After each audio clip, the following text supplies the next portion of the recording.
And now for the epic conclusion of chapter 3, having to do with the cell. Okay, so now what we're doing is we're moving our way, again, if you want to consider it, in further and further into the brains. And so when we're looking at it here, we're looking at the nucleus, which is the largest organelle. And like I said, it's a bit of a cookbook or a library, right? So it has the blueprints for all the different proteins, and it also tells the cell how to make a new cell. So often when we're talking about a cell, right, we look at it and we're like, okay, I know how to draw a cell like we had before. We have just a circle, and then you have that dark dot like we see there, and one cell has one nucleus to it. But in fact, there are some exceptions to that quote-unquote rule, right? So there are some that are multinucleate. So for instance, there are osteoclasts, which are big cells that go up chewing up bone in order to release calcium and phosphate. There are skeletal muscle cells, which are really big, long cells that are multinucleate as well. And then there are some cells that are anucleate, right? A, when we look at that prefix, that means without. So like asymmetrical, no symmetry, things like that. So anucleate, no nucleus. And so red blood cells, when they're initially produced in the red bone marrow, they do have a nucleus, but when they mature and are released into the bloodstream, they give up that nucleus because, as you'll find out in 202, in fact, red blood cells are basically just bags of hemoglobin. Hemoglobin built to carry oxygen and transport it around, pick it up, transport it around, and we don't want those cells doing a lot of their own cellular processes and using up that oxygen in order to make ATP aerobically. And so we take away a lot of those organelles and we take away that nucleus. So they got one job to do. They only last about 3 months or so, and then they are taken out of the system. Okay, but regardless, nucleus is what we're talking about now. Nucleus has 3 main structures to it. It's got a nuclear envelope. It's got nucleoli, which are like the nucleus of the nucleus. And then we also have the chromatin, which the chromatin is the DNA itself. So when we look at it here, we can see the image where we've got the nucleus itself, and we can see that rough endoplasmic reticulum associated with it, right? You can see how it's continuous with the nuclear membrane that we see there. You can also see that with the nuclear membrane, right, there are pores within it as well, because we need to transport things into and out of the nucleus. So the DNA is going to be located in here. Here we see it throughout here. And we need to copy that DNA. We need to copy those genes, etc. We need to copy that DNA when the whole cell is going to replicate. And so we've got to be able to move things in and out as necessary. So again, even this membrane, like the plasma membrane of the cell itself, not static. We have to have things that are going to be able to move through it. So again, like the cell, we have a plasm, a fluid that's in there. This is nucleoplasm as opposed to cytoplasm itself. And those pores, like we said, allow the substances to move in and out. So particular substances, like if we're talking about different types of nucleotides, or if you're talking about messenger RNA after we've made a copy of the DNA, things like that. So these are just some scanning electron micrographs of the nucleus that you can see there with the nuclear pores to it. You can see their shape. So it's very cool to be able to look, actually physically look at those and realize that the drawings that we see like this, it's not just an artist's representation of it. They're based on the actual structure itself. Awesome when jumps in technology allow us to investigate things further and further. Okay, so nucleoli, the nucleus, if you will, of the nucleus. So what we have here is a darker area of the nucleus where the ribosomal RNA, right? So ribosomes, remember, are the organelles where proteins are produced, and the ribosomal RNA is what basically makes up those ribosomes, and that is assembled in the nucleus. So, and we find those in the nucleolus of the nucleus. And there can be, it says nucleoli, that's plural. It's kind of like cactus and cacti. You guys are familiar with that, right? Nucleoli is talking about more than one, and some cells have more than one. All right, we also said that the DNA itself is in there, right? We have the chromatin, which is about 30% DNA, and then 60% of these histone proteins where it's wound around, and then 10% actually RNA as well. So when we look at it, let's take a look at it. In a non-replicating cell, the chromatin, the DNA, is very diffuse. It's like loose thread. And so if you had some thread, or let's say, if you had some headphones, right? If you have headphones or something like that, or something that's very long, you want to be able to utilize it.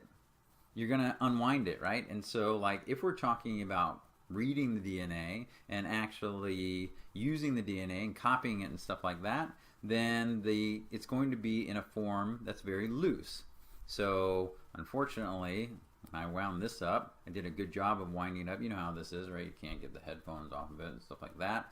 But in the loose form, right, if you're going to transport it in the loose form, like if you were transporting these headphones and you were just like going to throw them in your bag, then they'd be all over the place, right? So you have to have it in a loose form to use them, to actually put them in your ear and stuff like that. But when you want to transport them, what do, right? So once upon a time, when you saw this at the beginning, I should set up some sort of boomerang of it so you can see it from the beginning. But what you want to do is you want to be able to wind it up. So you might take it and you might wind it up tightly so that you can transport it as one neat package, somewhat neat, right? And that's what we're doing when we see the chromosome itself. So the chromosome is when we're going to divide and we're going to wind up that wire, wind up that DNA so that we can move it in a nice discrete package. Okay, so when we talk about moving DNA, the main time that we move DNA in the form of chromosomes is during what's called the cell cycle, when the cell is going to divide and make up a new cell. And if we're going to do that, it's like a copy machine. We've got to copy all parts of the cell. We got to copy, we got to make new organelles, we got to make the new nucleus with all of the different chromosomes inside of it. We got to make all of that material. So there's two major phases of the cell cycle. One that is where the cell is just doing its daily jobs. It's a muscle cell contracting, it's a neuron sending signals, etc. And that's called interphase. That's the between phase. Inter means between, right? And then there is actually the cell division phase where we are separating. We've done all the kind of replicating and we're separating now into two cells. So this is kind of a graphic that goes through that. So you can see when we look at it, the interphase, even in this graphic that we see, right, the interphase is the major phase of this cycle.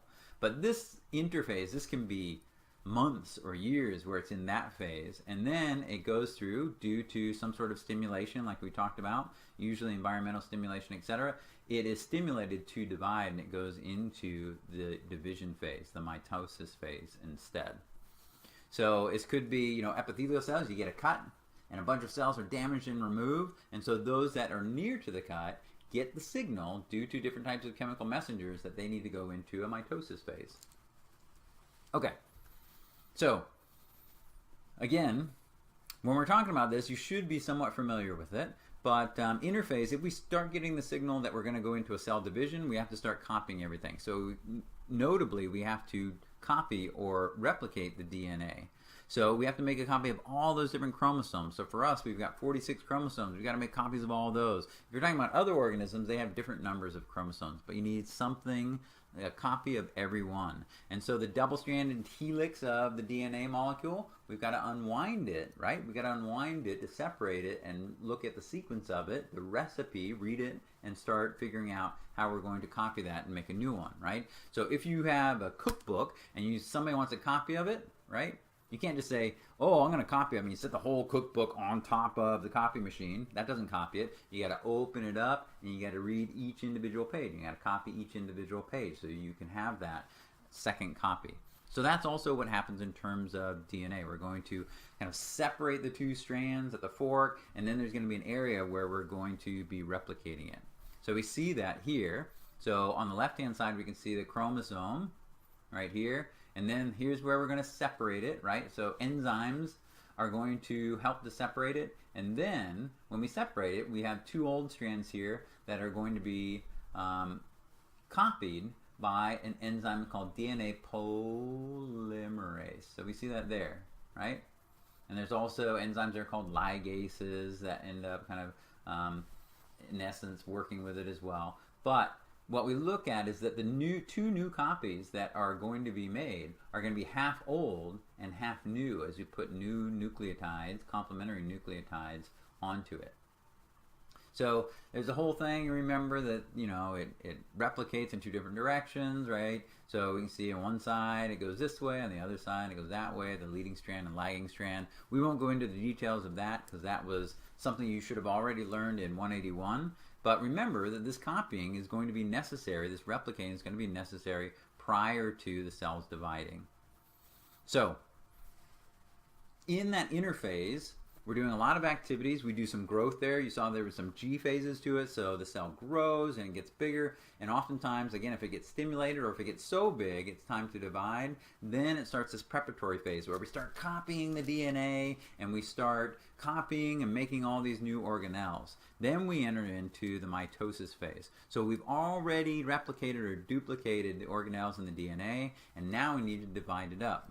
And my analogy that I kind of go through in terms of mitosis is if you've been together with another individual for a long time and you've decided it's time for you to go your separate ways, there's a lot of things that you probably have accumulated together. And so you got to figure out how we're going to divide this up, right? So what you do is you take all of those things, all those critical things that you need to divide, you put them in one place, like the family room or something like that, and see where all those are located, get them all lined up so you can see everything, and then you divide it. You like, okay, you get that thing and I get this thing, and you get that thing and I get this thing, until it's equally divided, and then your partner goes one way, you go the other way, and you create two new separate environments, right?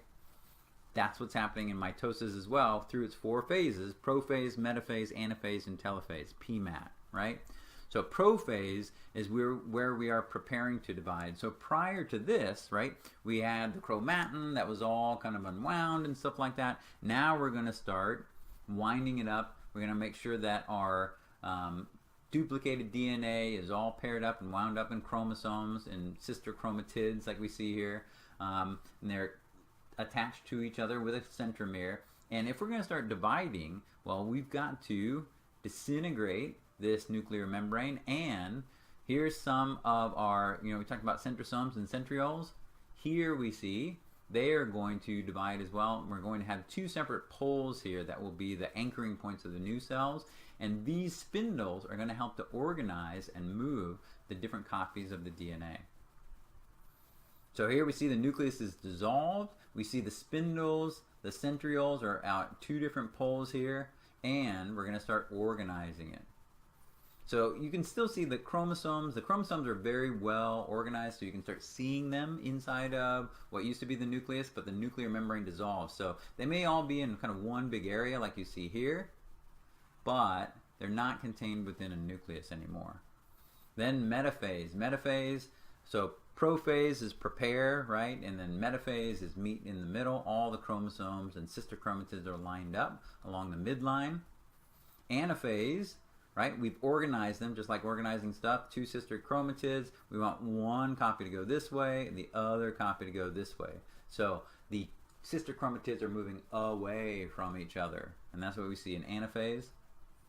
Then in telophase, basically the cell is going to tear in half, right? We have this cleavage furrow here that forms. It's kind of like a belt, and it's going to basically pinch those two new cells separate. And then the nucleus is going to reform, and these chromosomes are going to unwind into chromatin. Excuse me.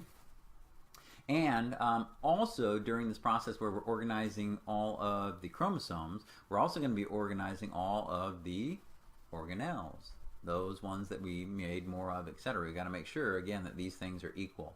So that's also occurring during what's called cytokinesis, where we're subdividing all of the organelles too. So, like we said, cell division is only going to occur at certain times. So there are go signals. So for instance, when the cell gets so big, we need to be able to kind of separate and go into two smaller cells again. It could be that there are certain chemicals that are released, like we said, chemical messengers, like associated with a cut or something like that, that stimulates it, tells it it's time to grow, or hormones that say, hey, we need the bones to grow or whatever. And then stop signals basically availability of space. Normally, the cells grow, and then when they start butting up each other, those proteins on the surface will start communicating and tell each other that it's time to stop growing and stop dividing, etc. We don't need to fill in the space anymore. That cut is healed over. Okay, so that's called contact inhibition, where we filled up the space. Like if you're getting balloons or something like that, there's only so many balloons that are going to fit in your car. That's when you need to stop for the balloons, right?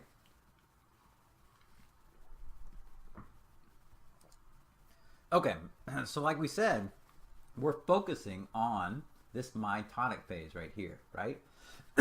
Excuse me. Prophase, metaphase, anaphase, telophase. There's also cytokinesis where we're doing that division. This is the rest of interphase, where basically we're looking at this daily activities of the cell. The cell is getting bigger, and at some point it may get stimulated to where it's going to have to divide in the future. That enters our S, our synthesis phase, and there's an additional growth phase as well. Okay, so we said that the DNA is important to create a new cell, right? We want an epithelial cell to create an epithelial cell and a muscle cell to create a muscle cell. But it's also a cookbook for protein synthesis, those that are used in the cell and outside of the cell. And we said that those individual recipes are called genes, right? So, sorry about that. So you know that there's this code, right? We looked at the synthesis of DNA, and we have to have the right sequence of nucleotides as we're copying the DNA and replicating it. And we only have 4 different choices of nucleotides. And so it's kind of like if you're making a beaded necklace, you have 4 different beads, and the sequence of those beads as you slide them on creates different things, right? So same thing in terms of genes and their code or their sequence of nucleotides. Same thing also in terms of proteins. The sequence of amino acids where you link those together as you're creating a long protein is also very important. So 4 different nucleotides, you remember those: adenine, guanine, thymine, and cytosine. And so that's for DNA. Remember, for RNA, instead we have a uracil. But as we're synthesizing the DNA, we're going to be reading that off. So here's your gene. That's your recipe. It starts at a particular place. It ends at a particular place, right? So if you're in the cookbook, you're like, okay, I want to make meatloaf. Starts on page 99, ends on page 101. You don't want to be continuing on and just add other things to it, right? So once upon a time, there was that episode of Friends, right?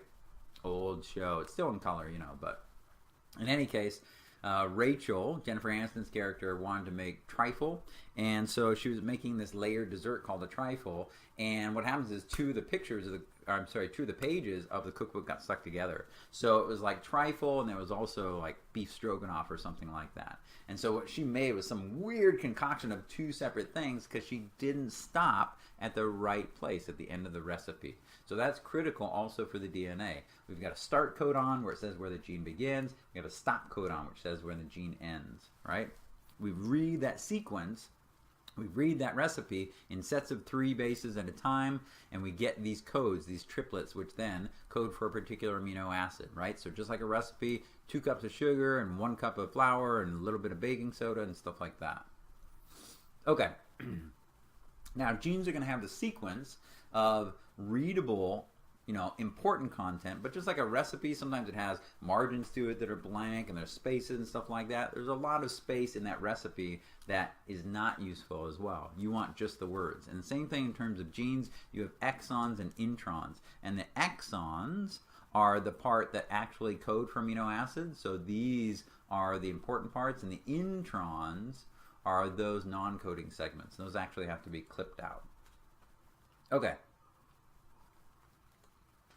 So the DNA has the recipe in terms of a gene, and we have to read that recipe, right? So it's kind of like if you had your cookbook, and the cookbook, you wanted to make crepes or something like that, and your cookbook was in French, and it was located in Canada, right? A friend of yours, a Canadian friend of yours in French Canada, has this cookbook for how to make crepes. And you're like, oh, I want to make crepes. I know there's a good recipe in that cookbook, but I don't read French. So what you do is you call up your friend. They go to the cookbook. They go to the right page. Because they read French, they can translate that recipe into English. So what they'll do is they'll open it up and they'll write it down. And then they'll probably take a picture of that, right, what they wrote down, and they'll send it to you so that you can assemble those crepes. And in a way, that's what RNA is doing in terms of reading the recipe and then translating it into actual substances as opposed to just written words, and then assembling that particular dessert, or in this case, protein. So remember, RNA, right? RNA has uracil for thymine. It's also single-stranded, and it has ribose sugars as opposed to deoxyribose sugars. So that's the R part of the RNA as opposed to the DNA. And there's 3 different types. The messenger RNA, like we said, does the transcription to transcribe. So it is the one that's reading the gene on the DNA, right? We said that that actually is inside of the nucleus. And then it creates that copy, and then it takes it out to the ribosomes. And that's where the ribosomal RNA, remember in the nucleolus, the ribosomal RNA is the kitchen, if you will, where we're going to assemble those proteins.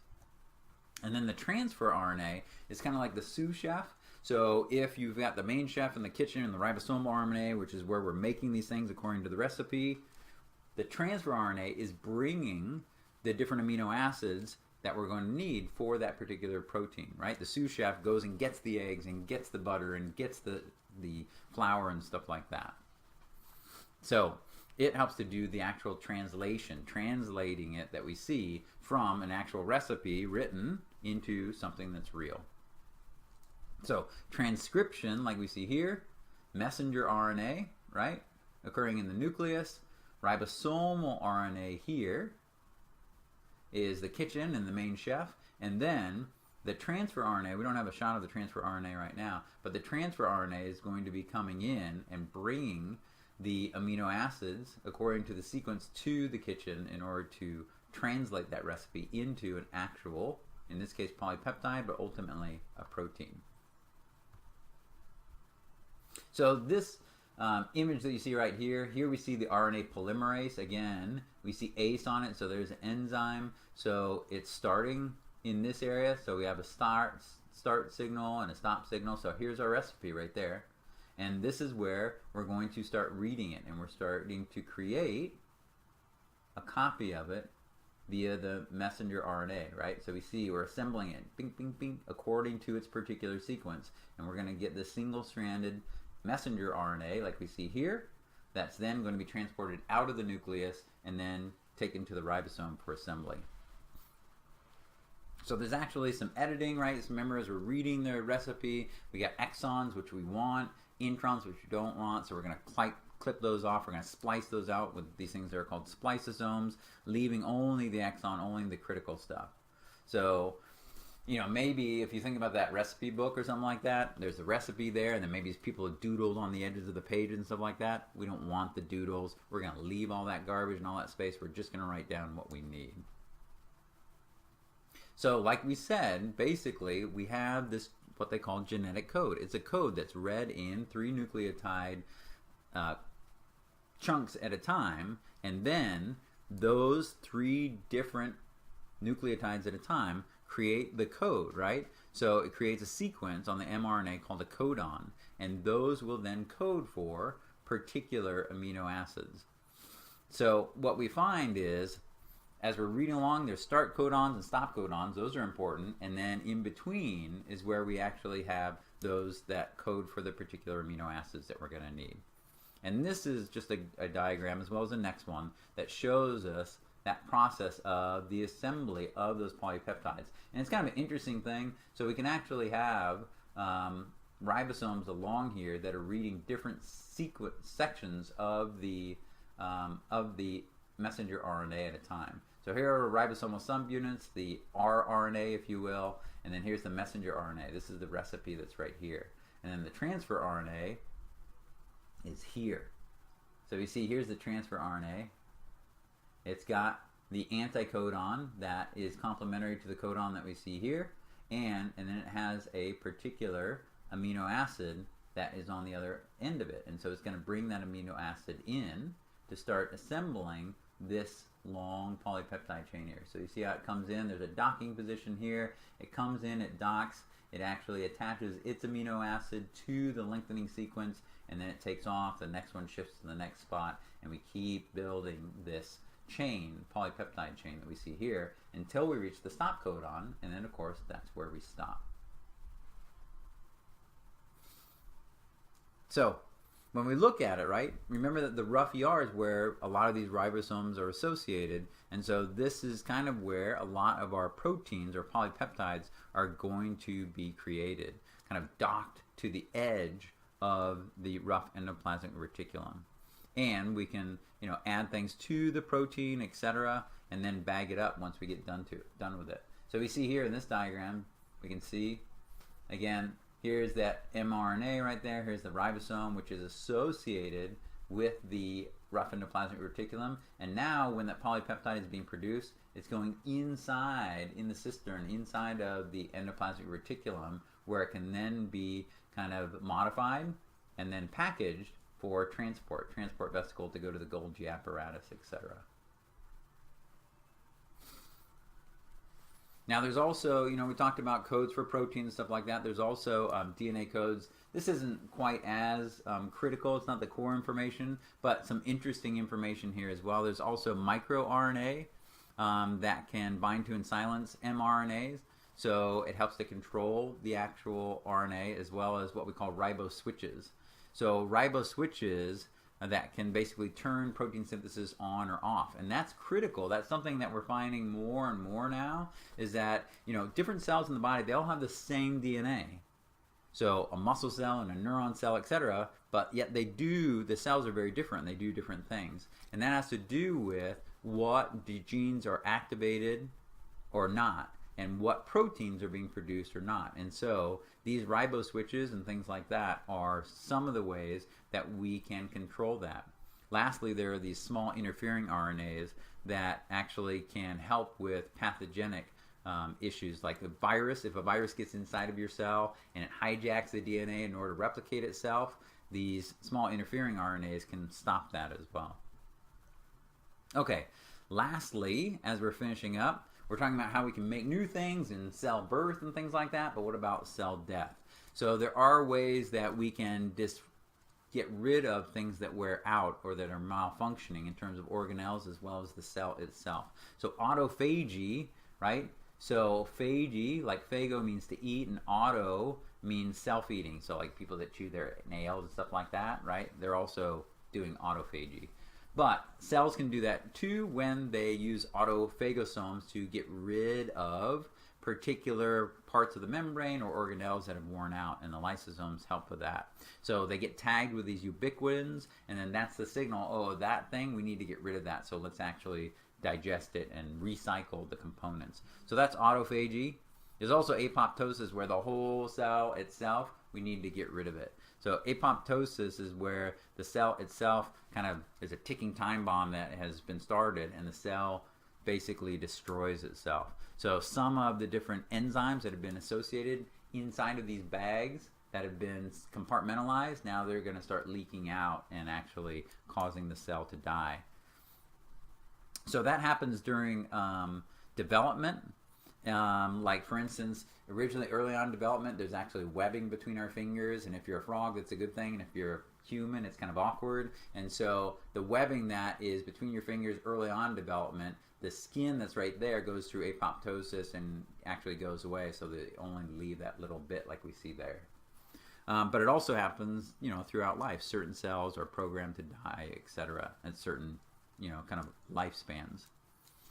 So there's very interesting things that happen in terms of the life and death of a cell. And so, when these cells are starting out, it all has to do with turning on and off of genes and the organization of the cell that leads to the development of all of these different 200 cell types that make up the body.